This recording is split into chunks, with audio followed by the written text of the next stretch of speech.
বাংলাদেশের হিন্দু সমাজের অনেক মানুষ আছে যারা বলে মাদ্রাসায় বলাৎকার হয়, মাদ্রাসায় ধর্ষণ হয়, মাদ্রাসায় নির্যাতন হয়, এজন্য মাদ্রাসা বন্ধ করে দিতে হবে। সুন্দর কথা, যেহেতু মাদ্রাসায় ধর্ষণ হয়, বলাৎকার হয়, কিন্তু ভালো মানুষরা তো আসলে বলাৎকার করে না। যারা করে তাদের বিচারের দাবি করা যায়, তাদের বিচার হওয়া উচিত। এখন আমি যে দেখি পত্রিকাতে, মিডিয়াতে, যে মন্দিরের ভেতরে ধর্ষণ হয়, পূজা দিতে এসে ধর্ষণ হয়, ঠাকুরের হাতে ধর্ষণ হয়, এটা নিয়ে তো আপনারা কিছু বলেন না। মন্দির বন্ধ করার জন্য বলেন না, গির্জা বন্ধ করার জন্য বলেন না। আপনাদের এই চেতনা তখন কোথায় যায়?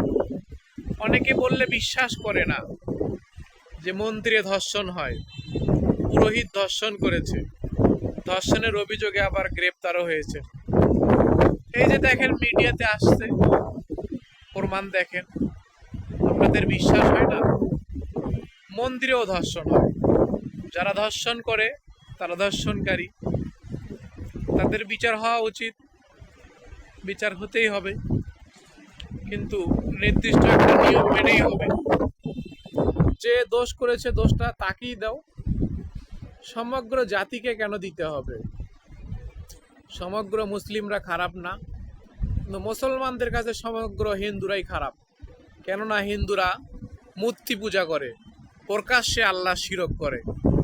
কোনো মুসলমান কি কোনো হিন্দুকে এভাবে বলে? বলে না।